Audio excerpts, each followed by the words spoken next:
湾海域举行海上联合巡航。消息强调，此次行动不针对第三方，与当前国际和地区局势无关。公开资料显示，执行此次海上联合巡航的中方舰艇编队，应与参与北部联合2023演习的编队为同一批兵力。 7月23号，北部联合2023演习在日本海海域落下帷幕。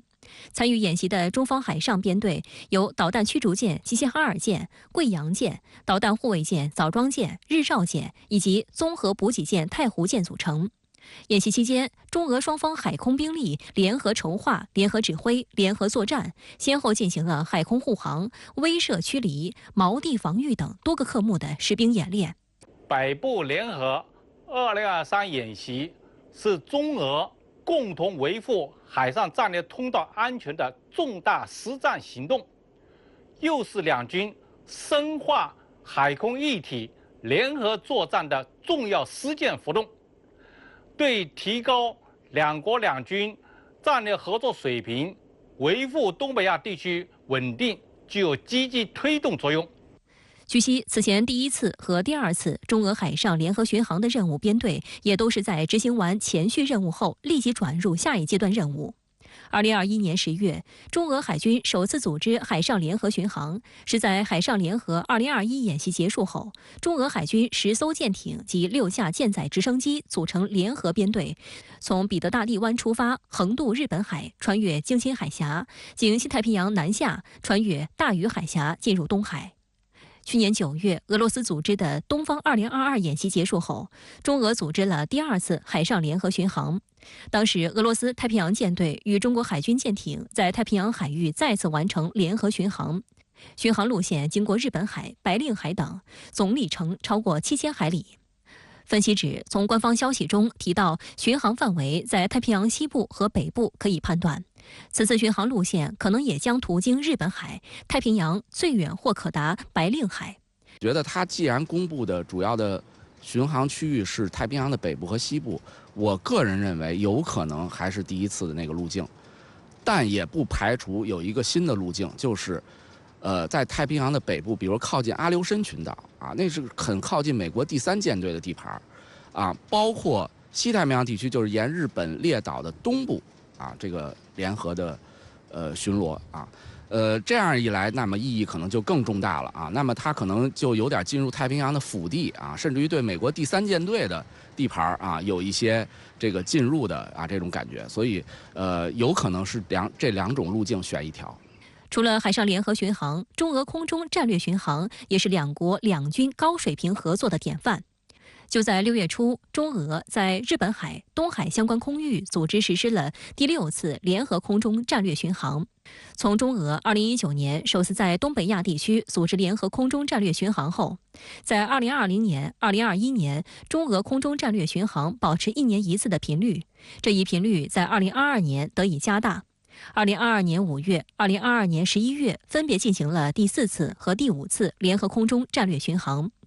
值得注意的是，中俄第6次联合空中战略巡航把任务分为2个阶段进行，这是中俄联合空中战略巡航自2019年第1次行动以来的首次，也是一次新的突破和探索，体现出中俄两军的合作在不断深化，对维护东亚地区的和平稳定有相当大的意义。 第一个显示了中俄两军的这种很深的互信啊，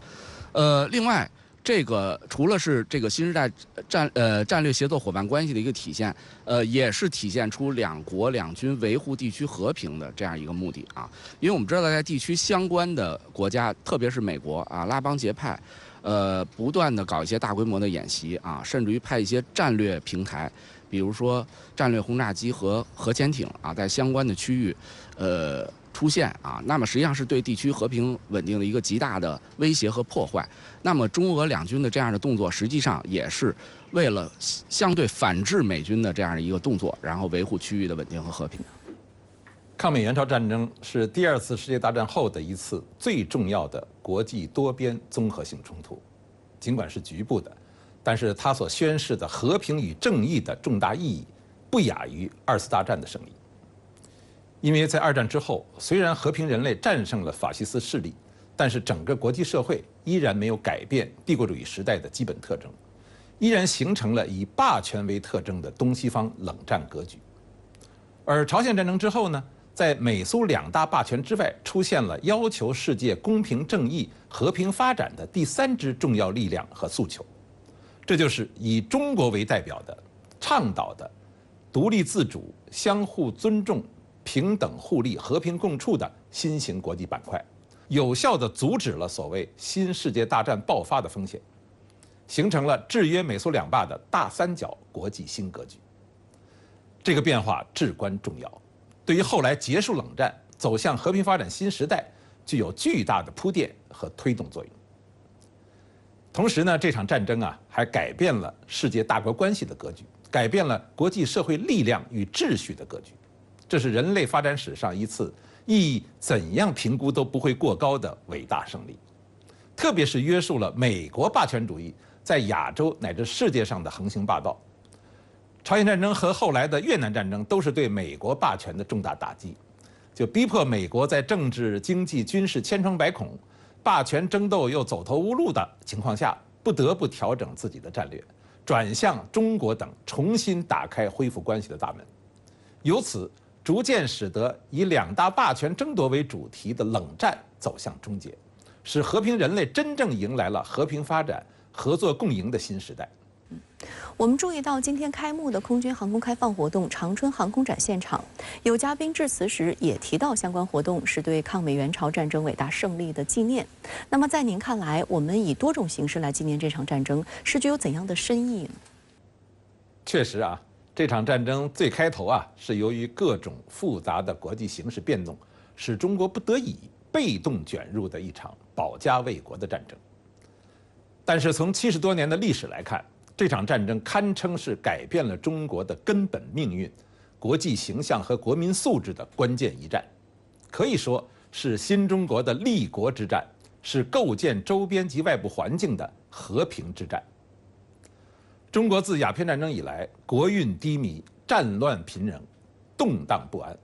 虽然在抗日战争中取得了伟大胜利，但当时并没有使中国真正的在国际上站起来。而抗美援朝战争胜利展现了中国这个文明古国的新面貌，展现了中国人民不畏强暴、敢于斗争、善于胜利的新国格，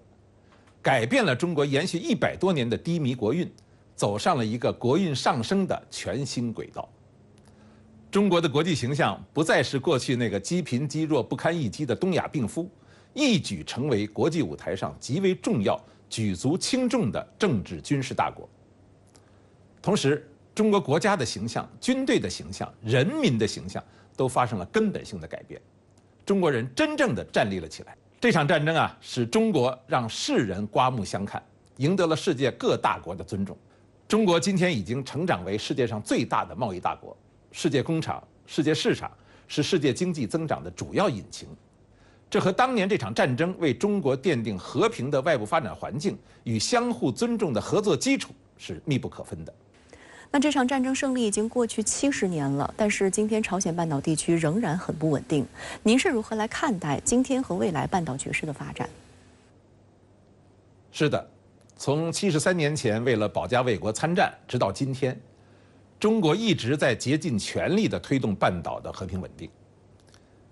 前几年半岛局势由于主要大国和主要当事方的共同努力，出现了双暂停和走向战和机制转换的积极态势。但最近2年呢，半岛形势又出现了明显的负面的反复。美国不断地派遣核潜艇等在半岛地区游弋挑衅，朝鲜也不断地试射导弹，应对这种安全压力。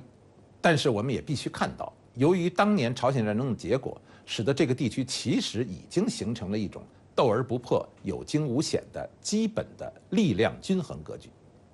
尽管还存在着很多冷战遗存以及热战甚至于殖民统治的一些残留问题，也没有得到很好解决，但是走向和平发展合作是这个地区各国的共同愿望和利益所在。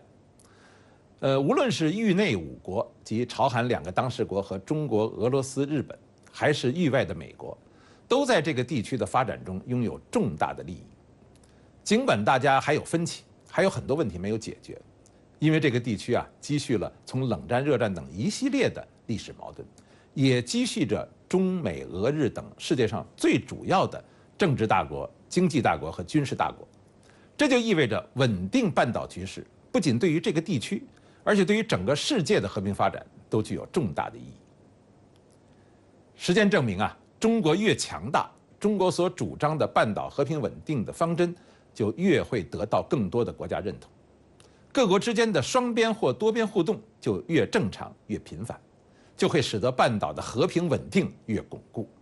整个世界的和平就越有保障。所以，应该以一种和平发展的基本取态来稳定半岛局势，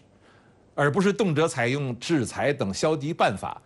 这样才是有建设性的、务实的半岛和平发展方针。我们希望相关各国大家一起携起手来。我们曾经在这个地区发生过冲突，但是时过境迁，我们在几年前也曾经有过良性的互动。曾经推动了半岛局势走向双暂停和政治解决的正确方向。今天虽然有反复，但是局势还是可以管控的，倒退是没有出路的，战乱是不得人心的，也是不可能被接受的。和平发展是我们所有相关国家和人民的共同愿望和利益所在。好的，谢谢龚先生跟我们共同在线分享您的观点。